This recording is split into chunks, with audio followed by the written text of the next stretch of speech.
Can we start with the lecture, please? Okay, thank you.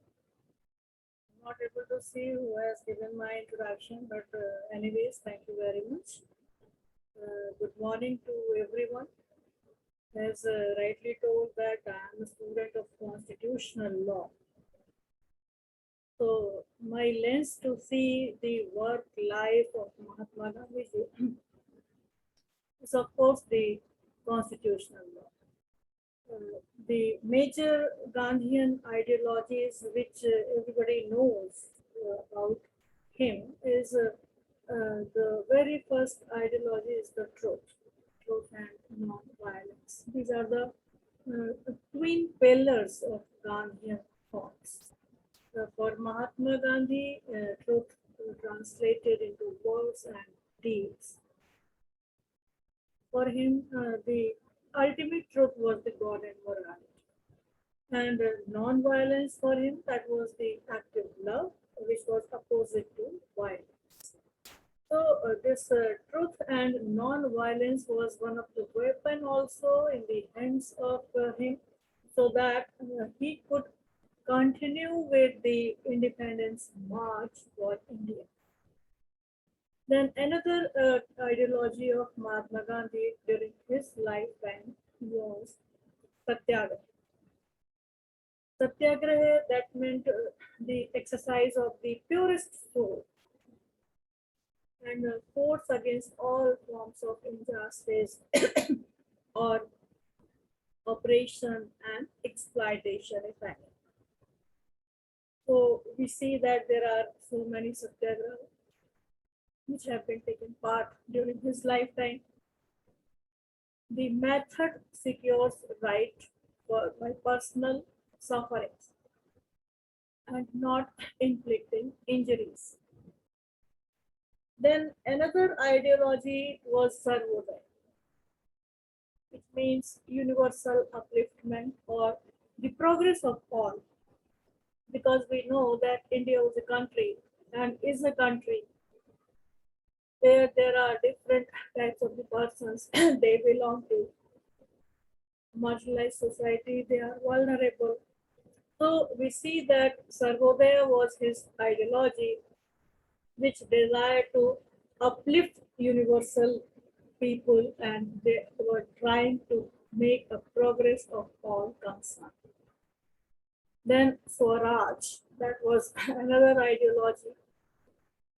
And we know that the word Swaraj, that means self-rule. So Mahatma Gandhi ji gave it as the content of an integral revolution that encompasses all spheres of life. So we see that Mahatma Gandhi ji advocated through this the Panchayati Raj as the foundation of India's political system. This Panchayati Raj, that is a decentralized form of the government, where each village would be responsible for its own affairs. And the term for such a vision was Gram Swaraj, and that is also known as the village of the self-governance. Then another ideology of Mahatma Gandhi was the trusteeship.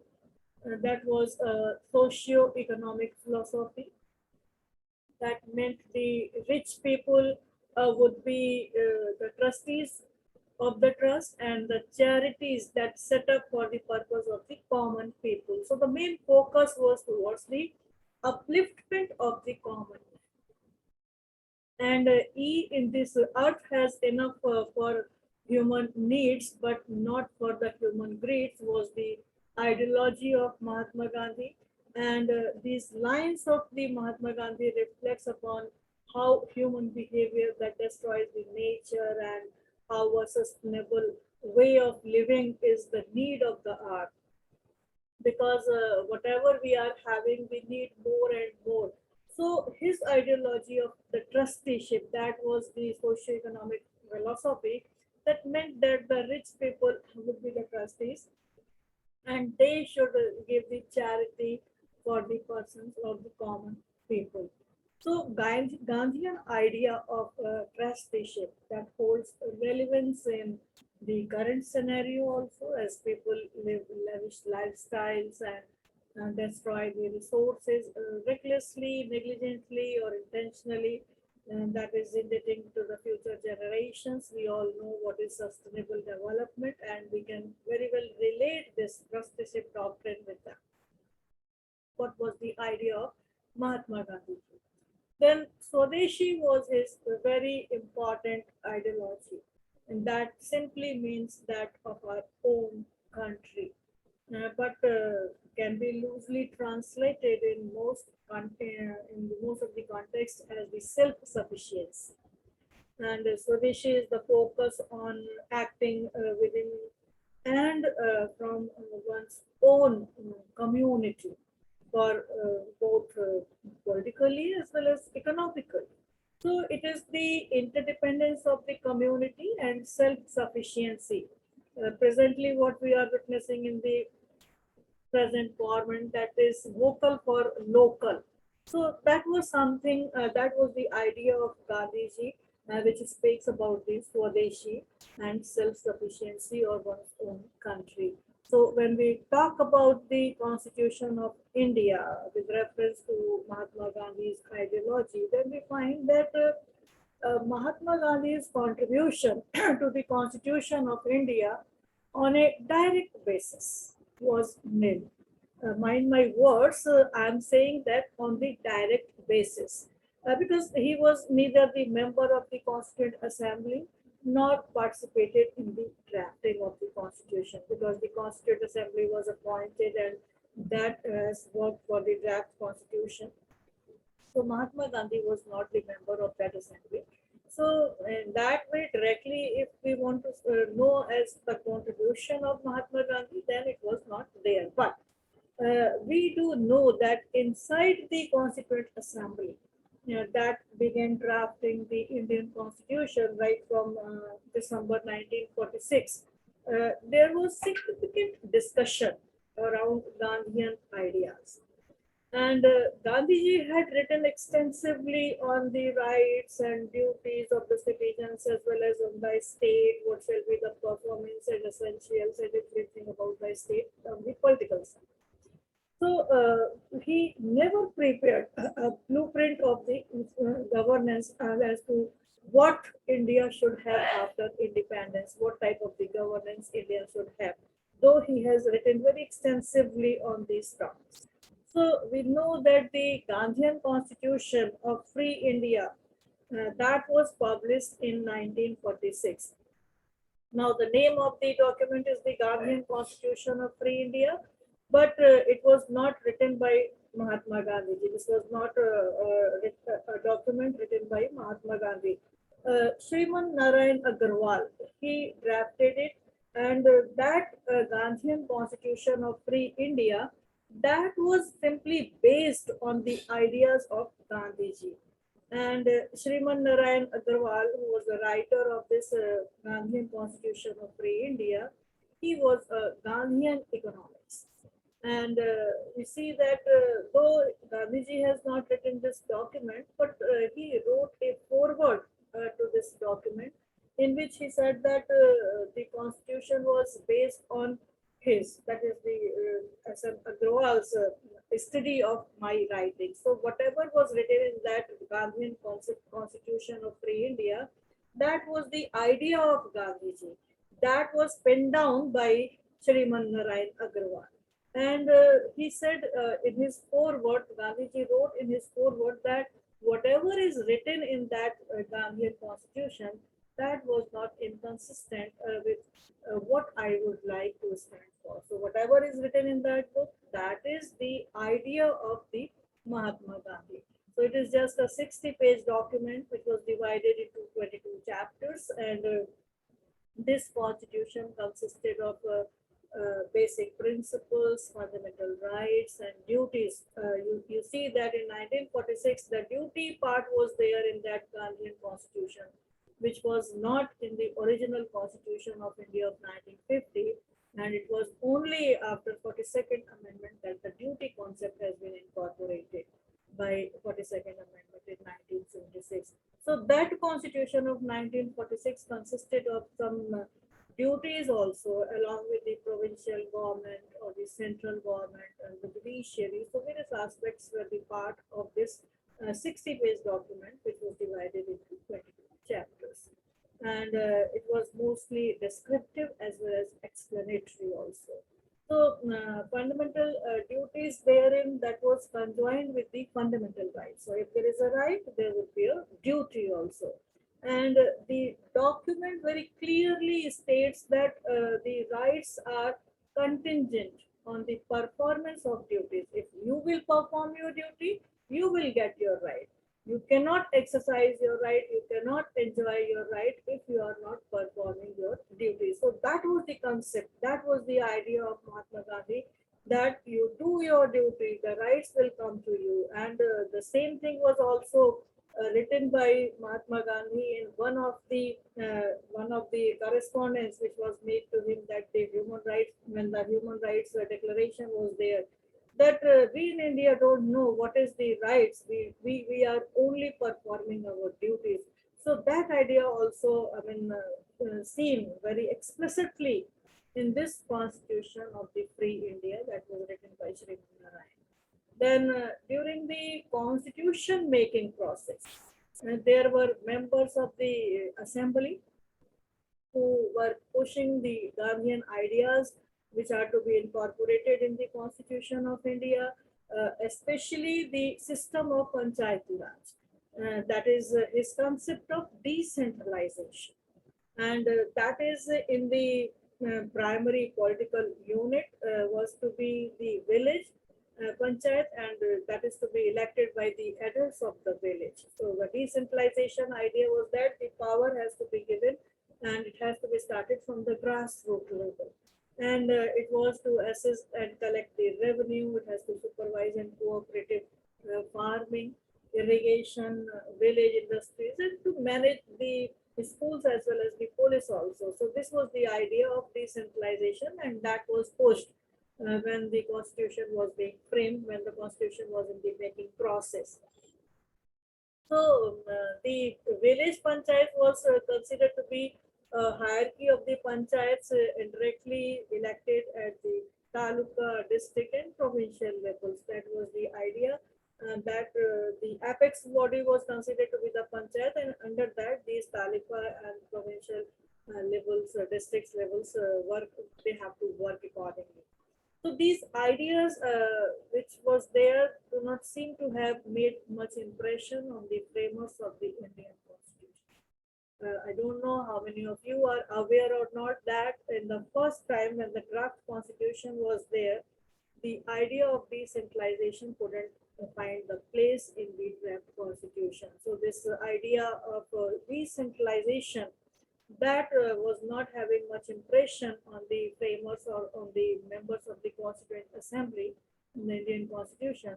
And the experts committee formed by the Congress Working Committee, that was somewhere in July 1946, that also recommended for a federal and parliamentary form of government. That is what we are having before the 73rd Amendment to the Constitution. So it was only the provincial government, the state government, as well as the union government. So that was the idea which was also coming up from the Congress Working Committee in July 1946. And we see that a number of committees of the Constituent Assemblies, they deliberated on various aspects of the Constitution, but the Gandhian approach was not given much thought of. Dr. Munshi and Dr. Ambedkar and the constitutional advisor Dr. B.N. Rao, their draft on the fundamental rights, they didn't contain any reference to the panchayats or this decentralization. The subcommittee report on the fundamental rights, as also the reports of the advisory committee, that avoided any mention. They have not mentioned even about the panchayat or the decentralization system. They were also, they were always talking about the federal government, that is the parliamentary form of the government, which they were enjoying because of the British rule. So the draft constitution, which was prepared by B.N. Rao, it was in October 1947, and the draft constitution prepared by the drafting committee in February 1948 that had no provision for Panchayati Raj institutions. And Gandhians and some others very strongly criticized the draft constitution for not making any reference of the panchayats. So Dr. Ambedkar replied to the criticism as being the chairperson of the drafting committee that he also expressed himself strongly against the Panchayat Raj system to the extent that this proposal of the Panchayats was opposed by other members also. And notably, Dr. B.R. Ambedkar also opposed this proposal. Our Dr. Ambedkar said very, very harsh things about the panchayats that it is going to be being a den of the corruption or localism would be there. And the people from the village, they are backward. So this backwardness will also be shown in that panchayat system because of their narrow-mindedness and so on. So many harsh things have been said about this panchayat system for not bringing it in the draft constitution. And the Constituent Assembly totally discarded the idea of Panchayat Raj that was based institutions and adopted the individual as its unit.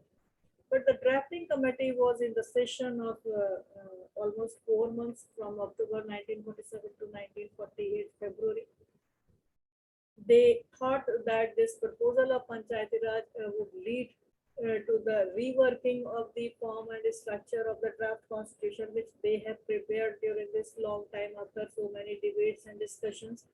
But you see that when the constitution was being drafted, the constitution assembly members, they have borrowed the provisions from the American Constitution, British Constitution, and so many other constitutions of the world, and also from the Government of India Act 1935. But it didn't even mention the word panchayat. Not until 22nd November 1948, and it was almost as a second thought. A provision was introduced in regard to the panchayats. It was introduced for the first time in the Constituent Assembly by way of an amendment. And this amendment was moved by K. Santana. He was one of the member of the Constituent Assembly and a very renowned Gandhian also. So, 22nd November 1948, after the draft Article 31, which is Article 39 of the present Constitution, that that amendment was adopted as a draft Article 31A, sensing the mood of the House. Dr. Ambedkar accepted the amendment of K. Santana, and when put to vote, the amendment was adopted. So at revision stage, it was renumbered as Article 40 of the Constitution. So the provision in Article 40 for Panchayati Raj was placed in the non-justiciable principles. Those are known as the directive principles of state policy. Now, directive principles of state policy denotes the ideals that the state policy should keep in mind when formulating policies.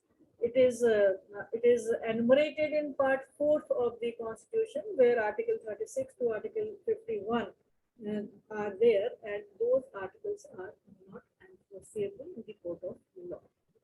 Besides this organization of the village panchayats or the Panchayati Raj system, there are some other principles which are contained in Part 4 of the Constitution of India, though they are not enforceable. Nevertheless, they are the part of the Constitution. And you see that the prevention of the cow slaughter and cruelty to animals, that is another principle of Gandhi. Promotion of the cooperative societies, that has been a part of the Constitution now. Then upliftment of SC, ST and other backward sections of the society. That is also the part of the Constitution, and promotion of cottage industries, as well as the prohibition of intoxicating substances. So these are the ideas and principles of Gandhiji which found place in the Constitution, Part 4th of the Constitution, which is known as the Directive Principles of the State Policy. And regarding the directive principles of the state policy, they are just the directives for the conduct of the government and their long-term goals for building the nation. And the basic purpose of these directives is just to create a welfare state. Welfare state, that is, it is the government's responsibility to ensure the welfare, providing the basic necessities like food, shelter, water, healthy and life, healthcare services, then life with dignity, education to all its people. So this is simply the directive for the welfare of its people. Regarding democratic decentralization, as I told you that Article 40 is the part of the directive principles of the state policy that provides that the state shall take steps to organize the village panchayats and endow them with such powers and authority as may be necessary to enable them to function as the unit of self-governance. So this is the provision of Article 40, which is there in the Constitution of India. So Gandhiji said that villages should be the unit of the governance, and thereby they must be given appropriate powers and independence. And for that, you see, after the independence, a committee was appointed, and that is known as the Balwant Rai Mehta Committee in 1957. And that committee recommended the scheme of this democratic decentralization, which ultimately came to be known as the Panchayati Raj system. And that has been translated into the reality by the Constitutional Amendment Act of 1992, that is 73rd Amendment to the Constitution, for effective democratic functioning at the grassroots level. So this Constitution 73rd Amendment Act inserted part 9th to the Constitution with the provisions like the Gram Sabha in a village or the group of villages is to be there. Then the provisions regarding the constitution of the panchayats at village and the other levels or level. There will be direct elections to all the seats in the panchayat at the village and intermediate level, and to the offices of the chairperson and panchayats at such level. So all this has to be provisions have been made in that part of the 9th of the constitution. Reservation of seats for the scheduled castes and scheduled types are also there in proportion to their population for the membership in the panchayat system and the office of the chairperson at each level in the panchayats. That were the provisions regarding that. And then for the women also, the provisions have been made that the reservation of not less than 1/3 of the seats would be there for women. And this panchayat system would continue, or the tenure would be for 5 years, and then the elections will be held thereafter. The other qualifications and disqualifications of the members of panchayat. That is to say, the entire things have been incorporated, inserted by the 73rd Amendment of the Constitution, which brought the panchayat Raj system in its working in India, because Article 40 that was not enforceable and that couldn't do anything until 1992 when this Amendment Act came into. Then giving the powers and responsibilities upon the panchayats and the distribution of the state legislatures, all these things. The economic development was also planned for because of the social justice idea and for the implementation of the other developmental schemes. So we find that the very sound principles for the finance of the panchayat and securing the authorization for the state legislatures, grant in aids and consolidated funds, etc. of the state. So all the provisions were there so that there could be the things should be in a very, very clear manner, and all these things or the should be in a proper manner. There would be a setting up of the finance commission even to review the financial position, because what Dr. Ambedkar said about the non-incorporation of Panchayati Raj system in the draft constitution, that it is a den of corruption, it is not to be incorporated in the Constitution of India. So for avoiding all these criticism, the principles or the provisions which have been made that provided for a clear cut explanation of all those things regarding auditing of accounts of the panchayats also, that is the provision in the constitution. So there would be nothing like one can say that it's a den of corruption, and the provisions for election to the panchayats under the superintendence and direction and control of the chief electoral officer of the state, that is also provided. So we see that the provision which have been inserted by the 73rd Amendment to the Constitution, that it speaks about all those things, or though we can say that that provisions are just filling those gaps which have been criticized by Dr. Ambedkar during the Constituent Assembly debate. And at the same time, the functioning or the working of the village panchayats, there is another insertion, or 11th schedule was added to the Constitution of India, wherein under Article 243G of the Constitution, you see the items have been mentioned that what the panchayats will be doing in their system. So 29 items have been inserted in this 11th schedule to the Constitution, which speaks about the agricultural extension, land improvement, irrigation things, animal husbandry, fisheries. Then at the same time, it speaks about some minor forest produces also, small scale industries, small things have been there, khadi and village cottage industries, that was the idea of Mahatma Gandhi. Then rural housing, drinking water, roads, etc. to be there, and rural electrification, including the distribution of electricity to all. Then non-conventional energy sources are to be there. Then it is very importantly mentioned in one of the items in this 11th schedule regarding the function of the Panchayat Raj, that is poverty alleviation programs must also be run by the Panchayat Raj system. So in order to remove or alleviate the poverty which was running since time immemorial in India. So education was to be there, and because of that education, we find that it is important that the Panchayat Raj system would work in those lines with on the items which have been mentioned in the 11th schedule to the Constitution of India. Besides that, some business parts were also taken care of, like markets and fairs are to be there, and at the same time, you see the public distribution system is to be there in order to give the sources to those who are marginalized, in order to give the sources who are vulnerable also, the maintenance of the community assets, family welfare, health, sanitation, so many things. You see the entire things have been there in these 29 items in these 11th schedule, and the Panchayat Raj system has to work on those items in order to govern, in order to make the rules for those gram panchayats and gram sabhas. Then we see that this bottom-up approach of the development started, and Gandhian idea of panchayat got constitutional footing to stand on, because this was his idea of the decentralization, and this bottom-up approach that has been started by 73rd Amendment to the Constitution.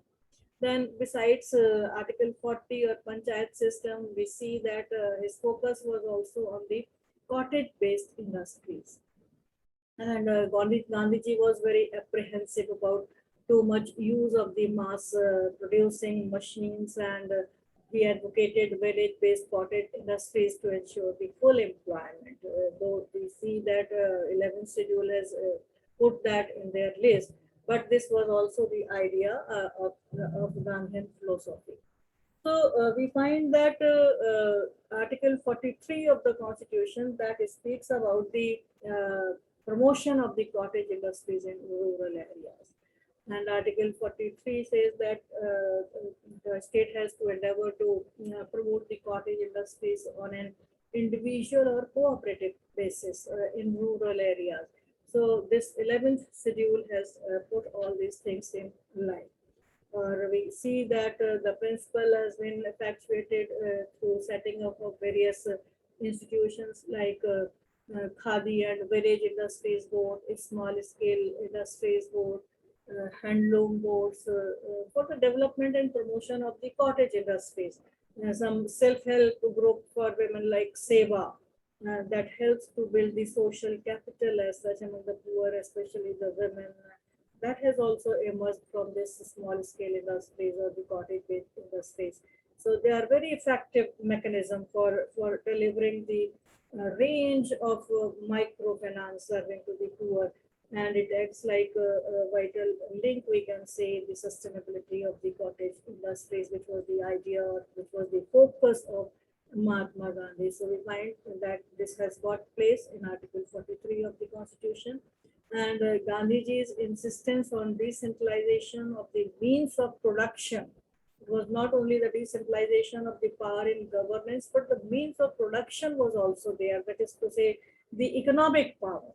So this is one of the greatest contribution to the society, and his ideology has been given the thoughtful consideration by the policymakers in India. We see as one of the solution of the problem of unemployment in our country. And because huge capital accumulation is needed to the industries for industrialization and the country through the large scale industries. But when we go for the decentralization, it is desirable for going to decentralization of the economic power also to a small scale industries, because large scale industrialization that presupposes the existence of the foreign markets also, which would be difficult for the country at that time when India got independent. So small scale industries would be preferable, and present government, you see the startup programs can be said the translation of Gandhiji's idea into practice. So that startups programs are very important in reference to this small scale industries, which you find in today's scenario. Then the other Gandhian principle that was incorporated in Article 90, in Article 43B by the 97th Amendment to the Constitution, that is the cooperative societies. So this is to promote the voluntary formation, autonomous functioning, then democratic control and professional management of cooperative societies. So the provision have been inserted by 97th Amendment to the Constitution. Then again, we find Article 46 to the Constitution, which is for the promotion of the supreme scheduled castes and scheduled tribes and other weaker sections of the society, because the idea was the inclusiveness of all the communities. So Article 46 that provides for the promotion and education to all SCs, STs, and backward classes.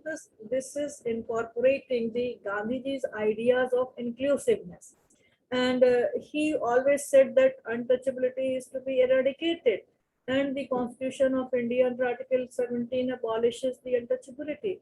And further to realize the provision of Article 46, you see that in order to improve the position of the SCs and STs and other weaker sections of the society, the reservation of the seats in educational institutions or government services, the representative bodies have been provided.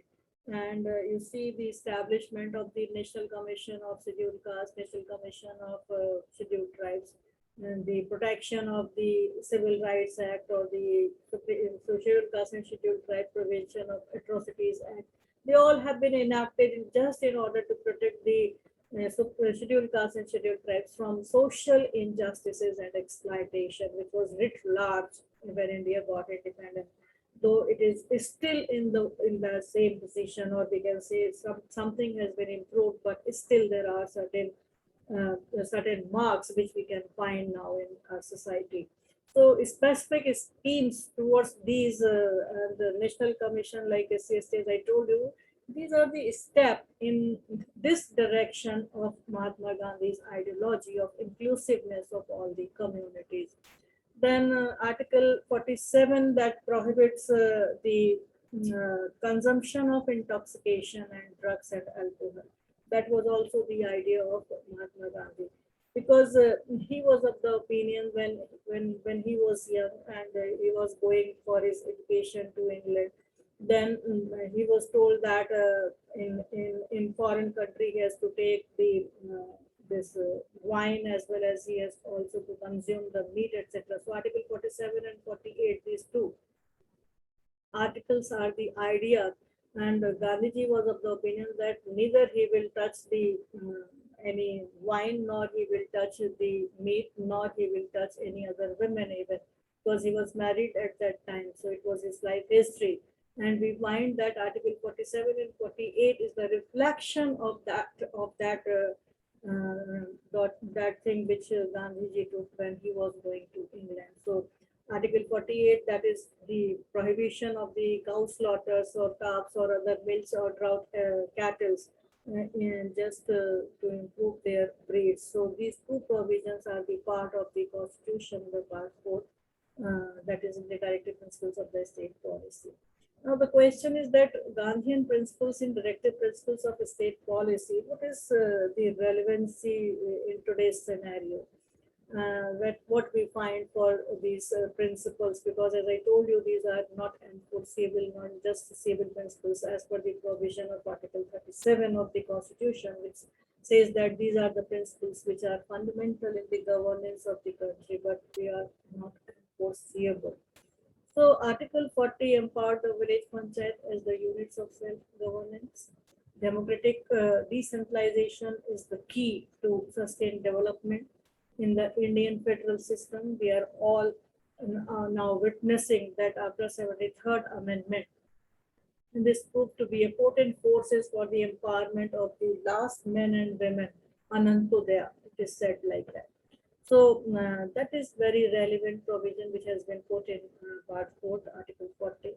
Then regarding 43, which speaks about the promotion of cottage industries, we see that this Indian economic thinking always recognizing that small is beautiful, and they are the major sources of employment. So support the large industries, they are sustaining the growth of those industries, and the startup projects in today's scenario, they are the part of this, and they are very well taken by the big industrialists even.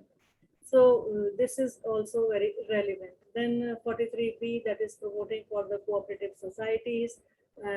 We see that the dairy sector in India, that has been credited to this cooperative societies. Amul is a big name in that cooperative societies. There are so many others, because this is a name everyone is aware about. Then we see Article 46, which speaks about the promotion of educational and economic interest of the SC/STs and to eliminate all types of the discrimination and injustice. We see that there is still some need for equality and justice to the community in that aspect. Reservation is there, but at the same time, there are certain points which we find that still the inequality is there in the society that needs to be further changed. However, Gandhian principle of prohibiting cow slaughter, abstinence, etc., that comes into conflict with food and the lifestyle, the choices of the community in today's scenario, because of the globalization may also be one of the factors, and the people at large, and its relevance is debatable issue, because the cow slaughter, the mob lynching are some of the issues which need specific discussion. Then another idea which was very important, which found place in the Constitution, that was the socialism. And this is one of the basic philosophical idea of Gandhianism. By 42nd Amendment to the Constitution, the socialism has been inserted in the preamble to the Constitution. Even before this, we could see that the thread of which runs the throughout the Constitution of India is the social justice and socialism only. We find place of the provisions which are for the upliftment of the social justice.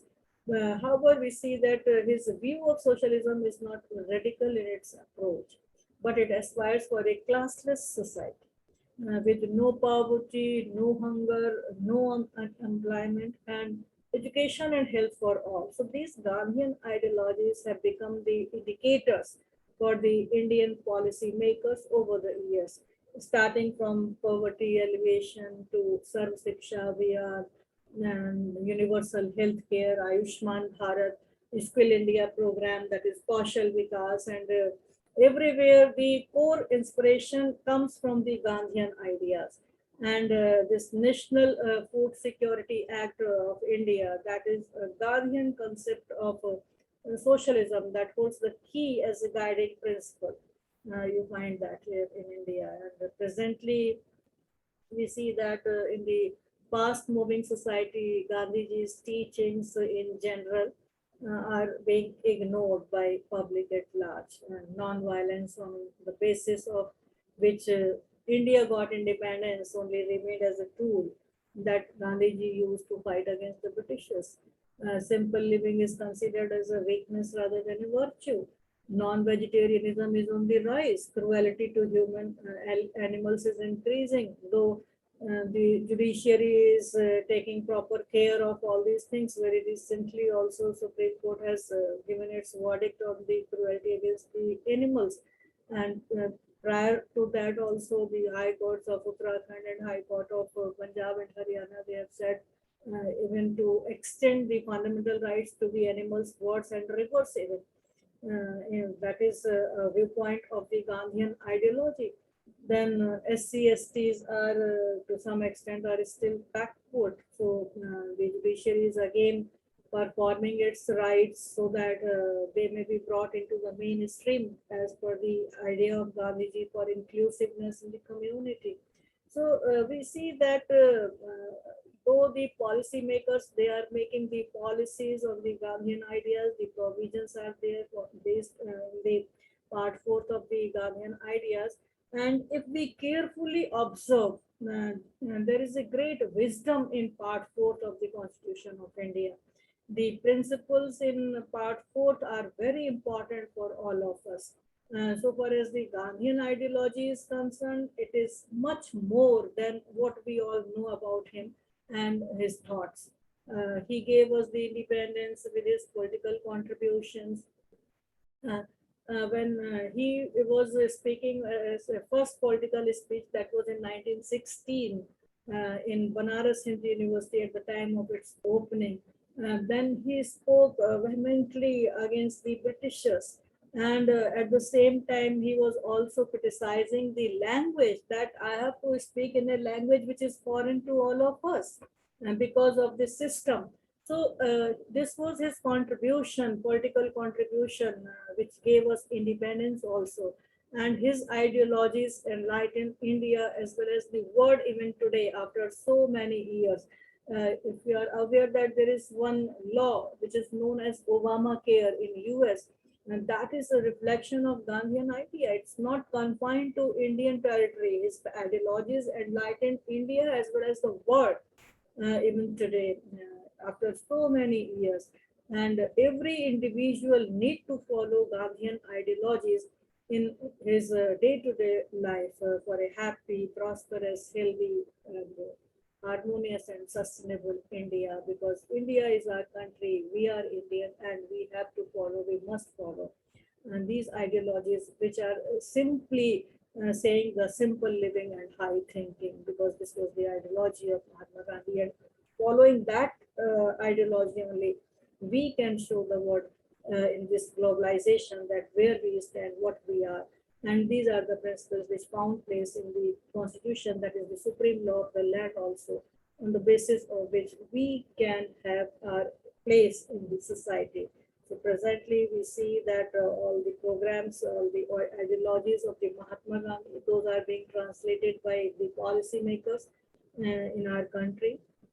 And that ideology will be continuing for years together in future also. With this hope, I stop myself here, and I thank the organizers for giving me the opportunity to speak on the idea of Gandhiji with reference to the Constitution of India. Thank you very much.